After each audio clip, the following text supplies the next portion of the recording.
এবং তাকে যখন প্রডিউস করা হচ্ছে তখন তার বিরুদ্ধে একটা মামলা দিয়ে প্রডিউস করা হচ্ছে, অর্থাৎ কোনো একটা নিরাপত্তা বাহিনী মেনে নিচ্ছে যে তাদের হেফাজতে এই লোকটা আছে। প্রত্যেককেই কিন্তু একাধিক মামলায় দেওয়া হয়েছিল এবং অলমোস্ট সবার বিরুদ্ধেই জঙ্গি বিরোধী যে তকমাটা লাগানো হয়েছিল এবং সন্ত্রাস দমন আইনে মামলা দেওয়া হয়েছিল। এতে যেটা হচ্ছে যে এই কেসগুলো হয়ে গেছে সেসব কেস যেখানে দুই সাইডে প্রমাণ আছে। সে যখন নাই হয়ে যাচ্ছে সেটার সমসাময়িক প্রমাণ আছে, সে যখন রিঅ্যাপিয়ার করছে সমসাময়িক প্রমাণ আছে, এবং তার মধ্যবর্তী যে জায়গাটাতে ছিল সেটার বর্ণনা কোথাও ম্যাচ করা যাচ্ছে। অনেক ক্ষেত্রে দেখাচ্ছে একজন বন্দী আরেকজন বন্দীকে দেখছে বা তার গলার স্বর শুনতে পারছে বা তার পরিচয় জানতে পারছে গুম অবস্থায়, তখন তার একজন একজনের সাক্ষী হয়ে যাচ্ছে। এই দিক থেকে মানে দ্বিতীয় বা তৃতীয় নাম্বার ছেলে একটা ছেলে ছিল, ও হচ্ছে যে একটু যতটুকু মনে হলো মানসিক সমস্যা ছিল, প্রচুর কান্নাকাটি করতো আর চুলটা পাল্টা বকা করতো। 16 বছরের ছেলে অনেক কান্নাকাটি করতো। তারপরে আমরা তাকে খুঁজে বের করেছি পরবর্তীতে, একটা সাইকেলের দোকানে সে কাজ করছিল এবং মানসিক ভারসাম্য লুজ করেছে।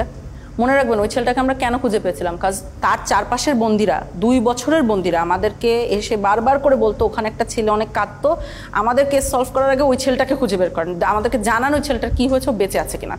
বেশ কয়েকজনকে পাই যারা সবাই রেকগনাইজ করতে পারছে যে ছেলেটা আছে কিন্তু জানি না কোথায় আছে, জানি না কোথায় আছে, এইভাবে করে চলতে থাকে আনটিল একজন বলে। ওই ছেলেটাকে পরবর্তীতে আমি জেলে দেখছিলাম, তোর আবার হচ্ছে যে এরকম হাতে সবগুলো হাতে মোটামুটি ছিল, আপনার কেটে ফেললে বা নখ উঠাই ফেললে টাইপ এরকম থাকে না, ওই টাইপের মানে একদম ফাটা সবগুলো ছিল। তখন কাশিমপুর জেলের কোথায় দেখেছে, কাশিমপুর জেলে পাগলা সেলে দেখেছে, তখন আমরা পাগলা সেলের রেজিস্ট্রি বার করি। সমস্যা হয়েছে যে ওই সময় পাগলা সেলের রেজিস্ট্রি তো অনেকের নাম ছিল আর এই ছেলের নাম আমাদের জানা ছিল না, তো আমাদের কিছুই লাভ হয় নাই। তো আরও একজন লোক এসেছিল একবার একদম শেষে, যার সাথে কথা হয়েছে, আমি জানি না তাকে কেন বলেছিলাম, ওনার আসলে জানার কথা ছিল না, উনি একই বাহিনীর হাতে ছিল না, উনি আরেকটা বাহিনীর হাত থেকে উনি কাশিমপুরে গিয়েছিলেন। তখন সে বলে আমি তাকে আরেকবার দেখেছি গত বছর। তখন আমরা বলি যে আপনি কি আবার খুঁজে বের করতে পারবেন কিনা দোকানটা। ভদ্রলোক খুবই ভালো, উনি আসলেই খুঁজে বের করেন, বের করে তখন ওই ছেলে এবং ছেলের বাবাকে নিয়ে আসেন। থানা থেকে খবর আসলো, তখন ওখানে যে ওকে কেমন দেখেছেন? আমরা দুইটা এই ফায়ের নোক আর হাতের নোক ছিল না, দূরে থেকে দেখছি তো ছিলই না। একবার হরাত দিয়েছিলাম, পড়ায় করতে না বলতে পারি না। ওকে কি মানসিকভাবে সুস্থ মনে হচ্ছিল? না, মানসিকভাবে সুস্থ আসছিল না। ওইখানে আমরা যে ডক দেখছিলাম মানে কথা, আমি একটা জিজ্ঞেস আরেকটা উত্তর দিছিল। আমি যে জিজ্ঞেস খাওয়া দাওয়া করছো তুমি কোন সময় হয়েছো। এখন ছেলেটাকে যদি আপনি জিজ্ঞেস করেন যে তুমি কেমন ছিলে ওখানে, হ্যাঁ, ও কিন্তু দেখবেন ওর ওয়ে অফ কোপিং, এটা আমাদের কাছে লক্ষণীয়। যে কিছু মানুষ কোপ করছে আল্লাহকে স্মরণ করে, কিছু মানুষ পরিবারকে স্মরণ করে, ওর ওয়ে অফ কোপিং ছিল ভুলে যাওয়া। ও বলেছে আমার কিছু হয় নাই। কারণ তুমি 4 বছর অনেক কষ্ট সহ্য করেছো। অনেক কষ্ট ব্যথা পাইতাম ম্যাডাম। সমস্যা নেই ম্যাডাম, সমস্যা নেই, তোলা ব্যাপার কি অসুবিধা হইতো না, ব্যথা কিছু নেই। যাক আমার ছেলে ভাইছি বড় করতে নিয়ে গিয়া, এটি বড় কথা। সবাই ভাই সব যা আছে তা হইছ, এখন ছেলে মিলে হয়ে যাওয়া শেষ। মানুষ অনেক কথা গেছিল আর কি, সবাই বুঝছে যে নাই। এখন আমি উকিলেরও যাই না, কেমন সেরকম কোনোভাবেই হতে পারে না যে তারা নিজেদের মধ্যে কোঅর্ডিনেট করে কাজটা করতে পেরেছে, অর্থাৎ তারা যেটা বলছে সেটা এভাবেই ঘটেছিল, কারণ সমসাময়িক প্রমাণ আছে। এই কারণে এই 250 কেস যথেষ্ট শক্তিশালী একটা এভিডেন্স আওয়ামী লীগের এই মিথ্যা বয়ান ভাঙার জন্য। গুমের যারা ভিকটিম, অর্থাৎ তাদেরকে যখন প্রথম তুলে নেওয়া হয় সেই পর্যায় থেকেই আসলে তাদেরকে নির্যাতন শুরু করে। একাধিক কাপড় দিয়ে তার চোখ মুখ ঢাকা হতো, চোখ বাঁধা থাকতো 3টা কাপড় দিয়ে। প্রথমে একটা কাপড় দিয়ে চোখ বাঁধতো, আরেকটা জমটপি, যেটা জমটপি পরানোর পরে আবার আরেকটা কাপড় দিয়ে বাঁধতো, আর হ্যান্ডকাপ পিছনে লাগানো থাকতো। মাইক্রোবাস বা যে পরিবহনে উঠানো হতো তার 2 পাশে যখন থাকতো তারা কিন্তু চেপে থাকতেন, তার হাত করা পরিয়ে ফেলতেন এবং কোনো কোনো ক্ষেত্রে তাদেরকে নীল ডাউন করে রাখা হতো সিটের ওখানে, যাতে বাইরের মানুষ কোনোভাবে টের না পায়। গান বাজনা বাজানো হতো যাতে কেউ ধারণা না করতে পারে যে এই গাড়িতে কাউকে তুলে নেওয়া হচ্ছে। তারপর তাকে যখন নির্দিষ্ট স্থানে নিয়ে গোপন সেলে যখন তাকে বন্দি করবে, তাকে নামানো হতো যখন, কোনো কোনো ক্ষেত্রে তাকে 2 পাশ থেকে উঁচা করে রাখতো যাতে কোনোভাবে অনুধাবন না করতে পারে যে সে কয়টা স্টেপ দিয়ে উপরে উঠছে।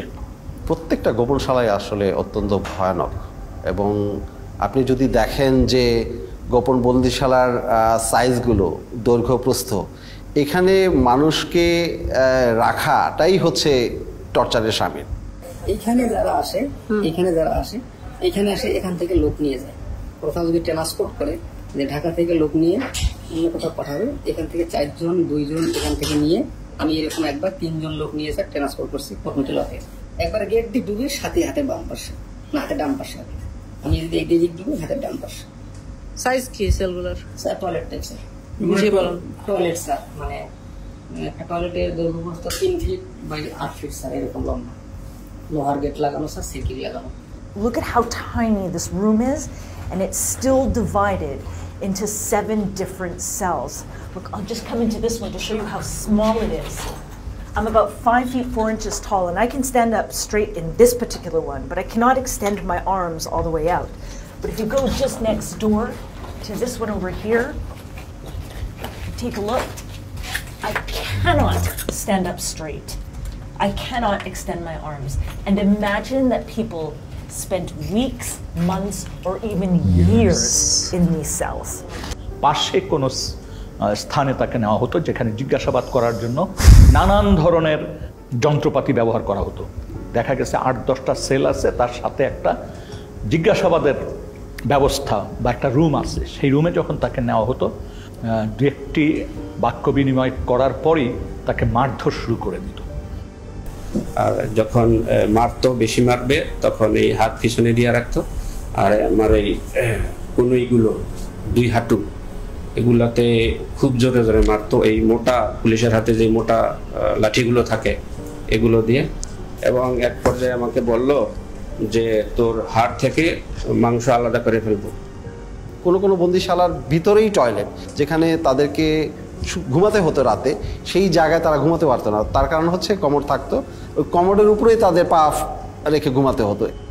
আমাকে ওখান থেকে টর্চার করে 2 জনে কাঁধে করে ধরে একটা সংকীর্ণ একটা বাথরুমে বললে চলে, আমি 5 ফিট 8 ইঞ্চি পা লম্বা করলে আমার হাঁটু পর্যন্ত বাথরুমের ভিতরে চলে যায়, মানে এতটা সংকীর্ণ জায়গা।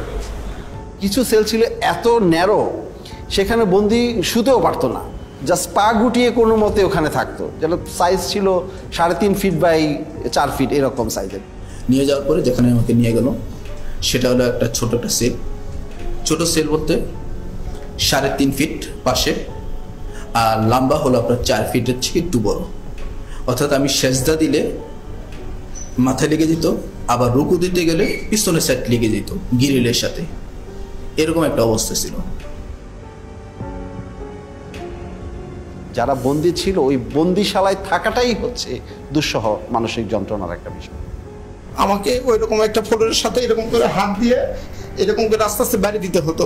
বাড়ি দিয়ে একটু শব্দ হলে তারা লাঠির ইশারায় বাথরুমে নিয়ে যেত। বাথরুমের জন্য তারা মারতে দেরি হতো, অনেকে 8 মিনিট সময় দিত আমাকে। 8 মিনিটের বেশি হতো আমাকে বিরোধ দিত, মারতো, আবার লাঠির ইশারা দিত, অনেক বকাবকি করতো।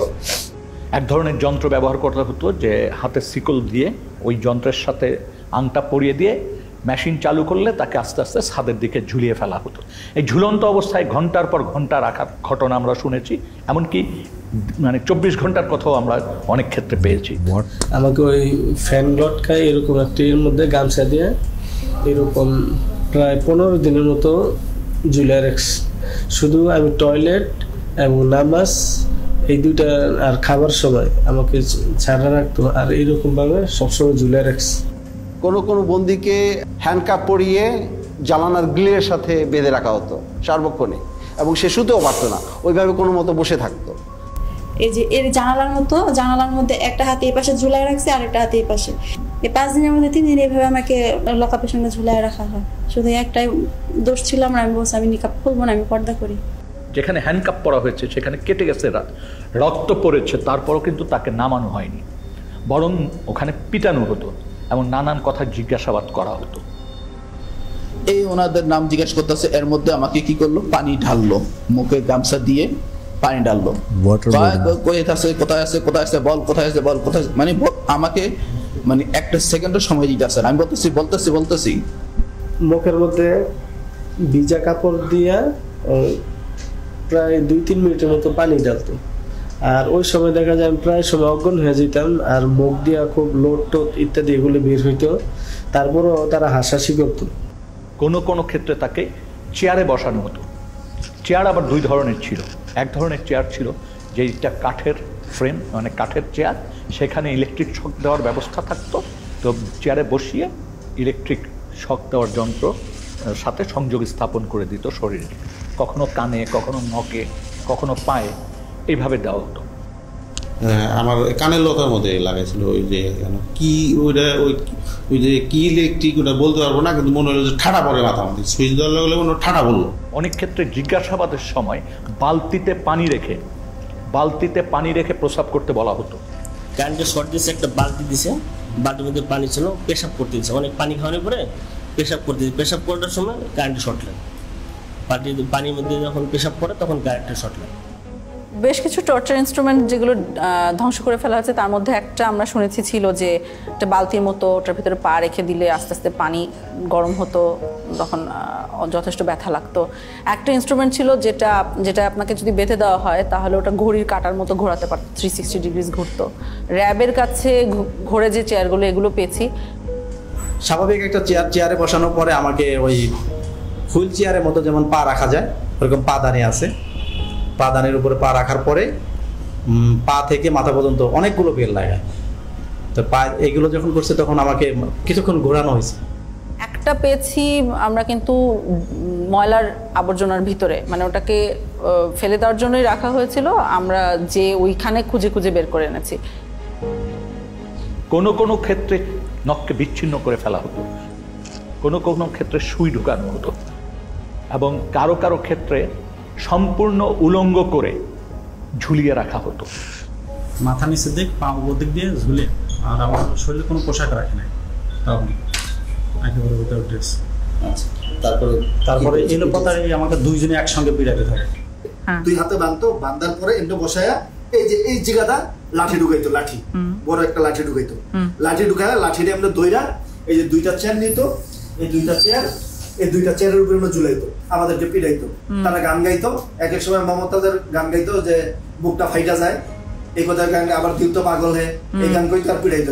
এবং আমি একটি ক্ষেত্রে জানতে পেরেছি যে তাকে উলঙ্গ করে একজন নারীর সামনে উপস্থাপন করা হয়েছে। খুবই দুর্ভাগ্যজনক যে একটা মানুষকে কতটুক অপদস্থ, অপমান করতে, ঘৃণাকর পরিস্থিতিতে ফেলতে এই ধরনের ব্যবস্থা আমাদের রাষ্ট্রীয় বাহিনীগুলি, সংস্থাগুলি করেছে। আমাকে উলঙ্গ করে আমার লজ্জাস্থানে ইট বাইদা প্রায় 1 থেকে 1.5 ঘন্টা আমাকে এরকম একটা অবস্থায় রাখছে। তো যতই কষ্ট হয়, মানে তারা খুব হাসাহাসি করে। যেমন একটা বন্দির ক্ষেত্রে আমরা জানতে পেরেছি যে ওই বন্দিটার গায়ের ওড়না টেনে নিয়ে গেছে কোনো একজন সিকিউরিটি ফোর্সের সদস্য, এবং তাকে বলা হচ্ছে তুই তো একসময় খুব পর্দা করতিস, হ্যাঁ ইসলামিস্ট, তোকে দেখ এখন কেমন লাগে। এইভাবে তুচ্ছতাচ্ছিল্য করা হয়েছে। বন্দির মাসিকের সময় যা প্যাড দেওয়ার কথা, ওইটা প্যাড দিয়ে ওটা নিয়ে খুব হাসাহাসি করতো। ওইটা খুবই তার জন্য একটা লজ্জাজনক বিষয় হয়েছিল যে সবার সম্মুখে অনেক হাসাহাসি করছে। এই বিষয়টা খুবই পীড়াদায়ক। মানে আমার পিরিয়ডের ডেট ছিল অনেক লেটে, এই পরিমাণ টর্চার করার আমি এত পরিমাণ মানে অসুস্থ হয়ে যায়, সাথে সাথে আমার পিরিয়ড হয়ে যায়। তারপর ওনাদেরকে বলি যে আমার তো প্যাড লাগবে, পরে এটা নিয়ে অনেক হাসাহাসি করে ওরা। মাসের পর মাস, 2 দিন 4 দিন গ্যাপ দিয়ে কাউকে কাউকে প্রতিনিয়ত এই ধরনের জিজ্ঞাসাবাদের মধ্য দিয়ে যেতে হয়েছে, মাসের পর মাস, বছরের পর বছর। ওরা কি করলো, আমাকে শোয়াইলো, এই শোয়াই দুইজন আমার বুকে উপরে পাড়া দিয়া ধরলো, আর পিছনে হাতটা এইভাবে বাঁধলো, পা দুইটা এইভাবে বাঁধলো, বাঁধে পায়ের নিচে বাজ দিল একটা, আর উপরে একটা বাজ দিল, আর হাত যেটা বাঁধছে হাতের নিচে এই দিকে একটা বাজ দিয়েছে। আমি তো ফ্লোরের মধ্যে শোয়া, এই পাশের উপরে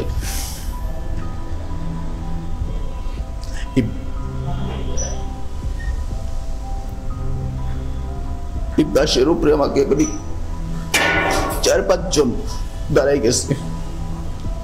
তখন আমার মানে ভিতর থেকে মানে আমি আর কোনো কিছু বলতে পারতেছি না, শুধু একটাই প্রশ্ন করতেছে, তোর বাড়িতে কে কে থাকে, তোর বাড়িতে কে কে থাকে। এবং আমরা দেখি এই জিনিসগুলো মানুষের ভিতরে অনেক বড় ভয় রেখে দেয় অনেক দিনের জন্য। Yeah. It's mentally breakdown. It's not unexpected. আমাদের অনেক ভুক্তভোগী হায়েস্ট গাড়িকে ভয় পায়, কারণ তাকে হঠাৎ করে রাস্তার মধ্যে থেকে টেনে হায়েস্ট গাড়িতে উঠানো হয়েছে।